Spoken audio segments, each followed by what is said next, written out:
तर काल गाजर आणले होते ना, आता आज सकाळी सकाळी पटकन गाजर खिसून घेतले आणि गाजर मी कढईमध्ये टाकून घेतले. आता बिना तेलाचेच टाकलेले होते आणि पूर्ण पाणी त्याचं पूर्ण आटू दिला आणि नंतर त्यात दूध टाकलं. बिना तेलाचे तुपाचे का टाकते, की कृष्णालीला तूप अजिबात आवडत नाही आणि तूप असलं ते अजिबात खात नाही आणि तेल बी मी त्यामुळेच टाकत नाही. तसं पण खूप छान होतो हलवा आणि त्याच्यामध्ये साखर टाकली, दूध टाकलं आणि विलायची टाकली आणि थोडा वेळ परतू दिला, पूर्ण दूध आटेपर्यंत परतू दिला आणि खरंच गाजर पूर्णपणे शिजून छान हलवा बनलेला होता. कृष्णालीनं आणि दर्शनने दोघांनी आवडीने खाल्ला तेल तूप नसल्यामुळं. आणि मग दर्शन उठला, कृषी स्कूलमध्ये गेली आणि दर्शनच्या उठल्याबरोबर अशा मस्ती चालू होत्या ना, की त्याला अंघोळ करायचं नको होती. अंघोळ करायची पण गरम पाण्याने नको, तर थंड पाण्याने कर म्हणत होता. अखेर कशी तरी त्याची अंघोळ करून दिली आणि त्याला म्हणलं तू आता मस्त गप हस थोडासा, तर हसला थोडा. मग नंतर भाजीला गेलं, वांग्याची भरीत केलं होतं.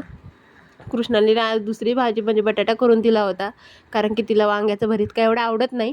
तर मग नंतर मी काय केलं, वांग्याचं भरीत हिरवी मिरची, कांदा, लसूण, टोमॅटो आणि सगळं सगळं एकत्र फोडणीत दिलं. जसं की तुम्ही बघू शकता व्हिडिओमध्ये. त्याच्यामध्ये वाटाणा वगैरे पण टाकला आणि वांग्याचं भरीत मी वेगळ्या पद्धतीचं थोडं करते. वांगं भाजून घेतलं होतं, मसाले टाकले, चटणी, मीठ, हळद आणि जे आपला गरम मसाला असतो तो टाकला आणि मेथी टाकली त्याच्यामध्ये कापून धुवून स्वच्छ छान.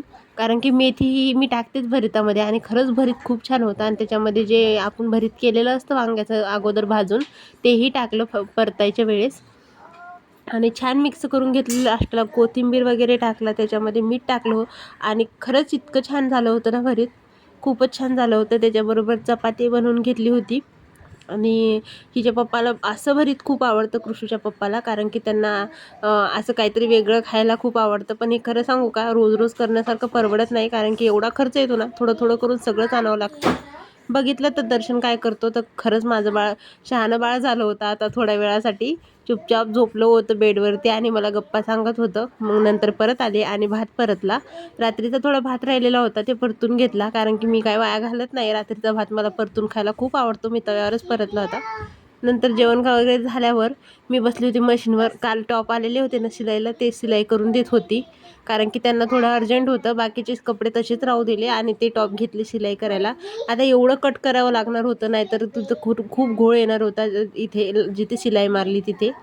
एवढं सगळं कट करून आता त्यांना ते पूर्ण टॉप मला फिटिंग करून द्यावं लागत होते आणि खालचं पण मला थोडंसं त्याचं जे खालचा जे भाग असतो जो मोकळा असतो तो पण पूर्ण असं फिटिंग करावा लागणार होता, कमी करावा लागणार होता, कारण की त्यांची स्मॉल साईज होती आणि टॉप ट्रिपल एक्सेल होते.